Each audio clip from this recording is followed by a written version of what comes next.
நீ அங்கே பார்த்துட்டு எனக்கு சும்மா சிம்பிள் மட்டும் காட்டு. Okay.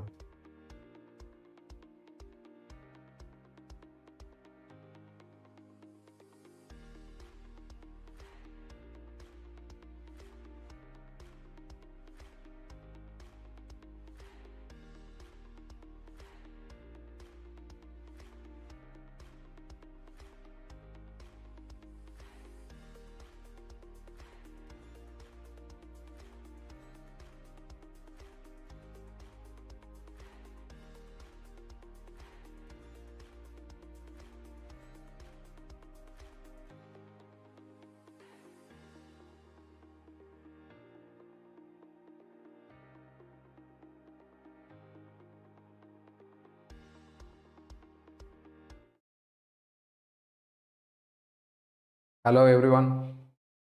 Very good evening. This is Dr. Jambukeswaran, your PrepLadder Orthopedic faculty for you. Let us do the recall session of orthopedics. Okay, I hope all of you are done well, right? Yeah, we'll straight away we'll move to the question. One question was framed like this: the given case, patient was not able to do internal rotation and external rotation of the hip joint. What could be the possible cause? That was the question. They had given femoral head fracture, acetabular fracture, dislocation of hip, pelvic fracture. See what happens. The most probable answer should be this: dislocation of the hip. Why I am telling is, dear friends, patient is not able to internally rotate or externally rotate the hip joint. Okay, so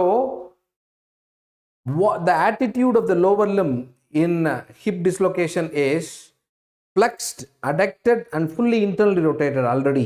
So dislocate because it's a ball and socket type of joint, dear friends. Head of femur has come out of the acetabulum, and the most common type of hip dislocation is always posterior. In that, hip is flexed, adducted and internally rotated already. Further internal rotation is not possible.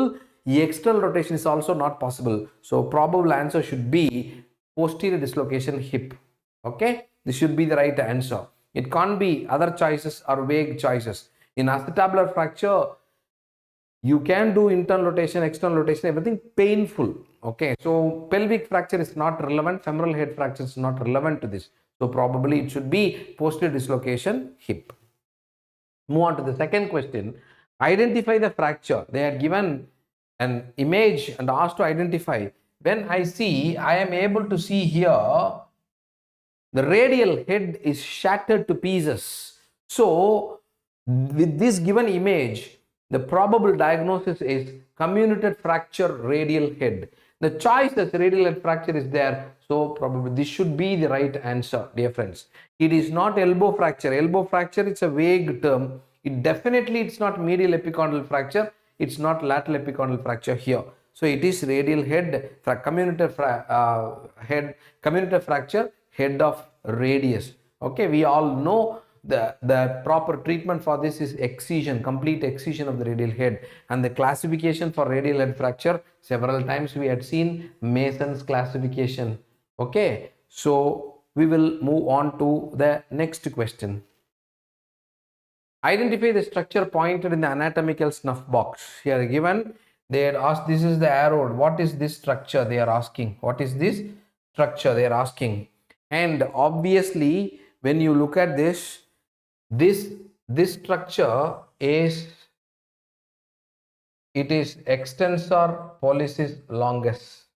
Okay, anatomical structure towards the ulnar side, the medial side, that is formed by extensor pollicis longus. They are asking this. What is this? That's the pointed thing. Obviously, this should be the abductor pollicis longus tendon. Abductor pollicis longus tendon. Okay, so this is abductor pollicis longus, this is extensor pollicis longus. Okay, and one more thing, so this is the abductor pollicis longus tendon. So the right answer probably it should be abductor pollicis longus tendon, APL tendon. And in anatomically, this is the boundary of this is anatomical snuff box, is other is called radial fossa. In anatomy, they would have taught you well. In here, the very the clinical significance of this abductor pollicis longus and extensor pollicis brevis tendon Abductor pollicis longus, extensor pollicis brevis. It can cause, it's a very important, this is the area for your de Quervain's tenosynovitis, very painful situation which we will come across very frequently. That's de Quervain's tenosynovitis, abductor pollicis longus tendon, okay, associated with the extensor pollicis. But the question here, it's a morely like an anatomy question, abductor pollicis longus tendon. That should be the answer. This is the radial side of anatomical snuff box. The ulnar side, medial side is bounded by extensor pollicis longus tendon, okay, EPL tendon. Yes. And one more place in orthopedics we had read about this abductor pollicis longus.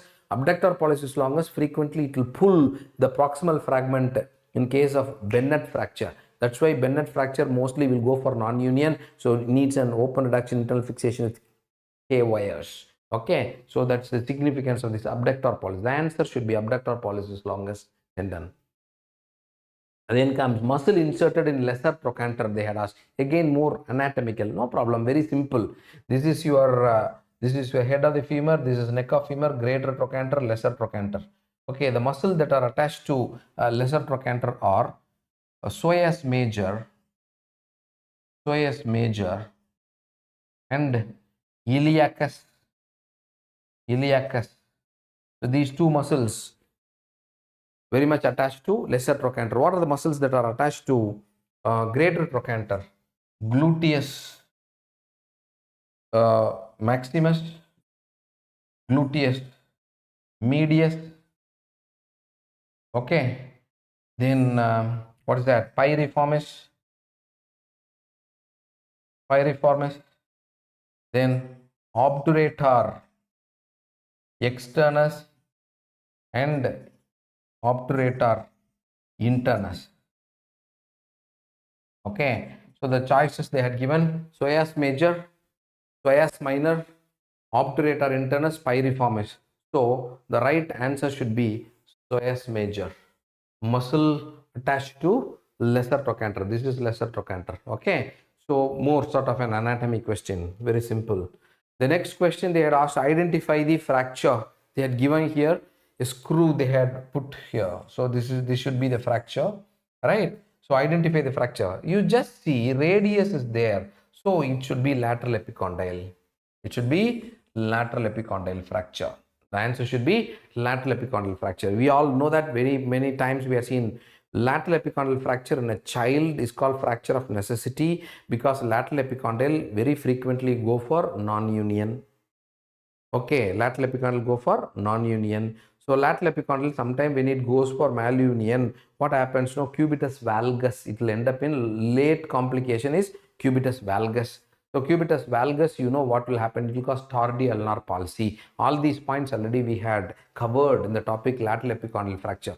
So lateral, this is an X-ray showing a lateral epicondyle fracture. Okay, right. Then identify the pointed structure. So here one prominence is there. Obviously, this is on the radial side. This is near the thumb, radial side. Obviously, this is flexor carpi radialis longus tendon. Flexor carpi radialis longus tendon. So the right answer should be this. More medial to this, when you see here a small structure, this is palmaris longus. That is palmaris longus. On the ulnar side comes your extensor carpi ulnaris, all those things. So this is different. So it is flexor carpi. Extensor carpi won't come on this. This is a flexor aspect. So obviously no chance. So this is on the radial most side. So the right answer should be flexor carpi radialis longus tendon. Yes. Identify the joint. Okay, identify the joint. So it is what type of joint? They had marked here and they are asking what type of joint is this. Okay, what type of joint is this? This is called an ellipsoid joint. This is called an ellipsoid joint. Okay, this is an ellipsoid joint. So what are the joints that are covered? It is metacarpophalangeal joints of the second, third, fourth and fifth metacarpophalangeal joints. There must interphalangeal joints. All these are examples of ellipsoid joint. All these are examples of ellipsoid joint. The joint of the base of the first metacarpal, this is called saddle joint. This is called saddle joint. Pivot joint, the example of pivot joint is radio-ulnar joint. Is an example of pivot joint. Proximal radio-ulnar joint, distal radio-ulnar joint. They are example of pivot joint. Hinge joint, the example, obviously modified hinge joint is your elbow joint. Okay, but they have asked specifically, they are pointed in your question, this metacarpophalangeal joint of the second, third, fourth, fifth and interphalangeal joint. These are classical example of ellipsoid joint. So the right answer should be your ellipsoid joint in your question bank. Okay, so we had seen ellipsoid. What is a saddle? Only the base of the thumb. Okay, carpometacarpal joint of the base of the thumb is example of saddle joint. Radio-ulnar joint is an example of pivot joint. Elbow joint is an example of modified hinge joint. Okay, right. So these are the questions that has been discussed, dear friends. All the best. I am very sure, damn sure all of you will clear. Don't worry. Okay, very straightforward questions. Thank you so much, dear friends.